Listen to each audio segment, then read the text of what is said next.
আজি মই নাজিৰা সমষ্টিত বানবিধ্বস্ত অঞ্চলখিনি পৰিদৰ্শন কৰি আছো। স্থানীয় বিধায়ক আমাৰ মন্ত্ৰী সকলো মোৰ লগত আছে। আমি সকলোকে যেনেকৈ পাৰোঁ আমি সহায় কৰাৰ বাবে আৰু আমি যিমান পাৰোঁ সকলোকে সহায় কৰিম।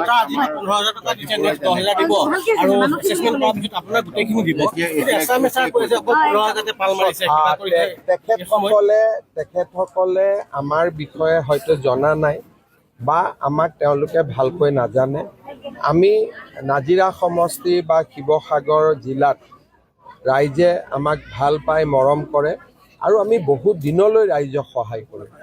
যিসকলৰ চিন্তাধাৰাটো একেবাৰে সীমিত যে 15,000 টকা দিছে, পাল মাৰিছে, তেওঁলোকে আমাৰ বিষয়ে ভালকৈ নাজানে। কিন্তু ৰাইজে আমাক ভালকৈ জানে, সেইকাৰণে এজন ৰাইজেও এইবিলাক প্ৰশ্ন কৰা নাই। ৰাইজে জানে যে এই চৰকাৰখনে তেওঁলোকৰ লগত আছে আৰু থাকিব।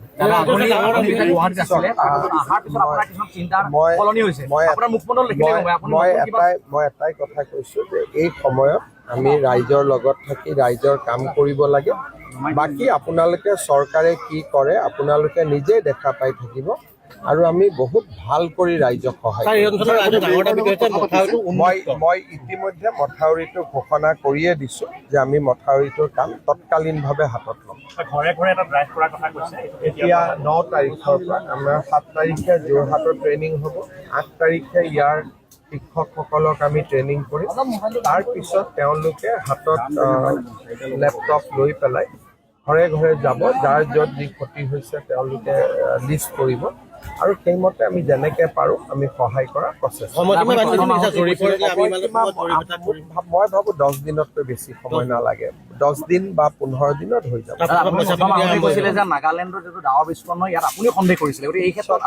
আজি আপোনালোকে বহুত প্ৰশ্ন নুসুধিব, কাৰণ এইটো কাৰণে নুসুধিব যে প্ৰত্যেকটো প্ৰশ্নত মানুহে কোনোবাই ক'ব ৰাজনীতি কৰিছে, অমুক কৰিছে। এই সময়ত আমি ৰাইজৰ লগত থিয় হৈ থাকিব লাগে আৰু প্ৰশ্নবিলাকটোতো এটা মঞ্চ পামেই উত্তৰ। আজি আমাক ইমান প্ৰশ্নৰ উত্তৰ আজি আমাক একেলগে নালাগে, আমি মাত্ৰ ৰাইজৰ সুখ দুখখিনি আজি মই বুজ ল'ব দিয়ক।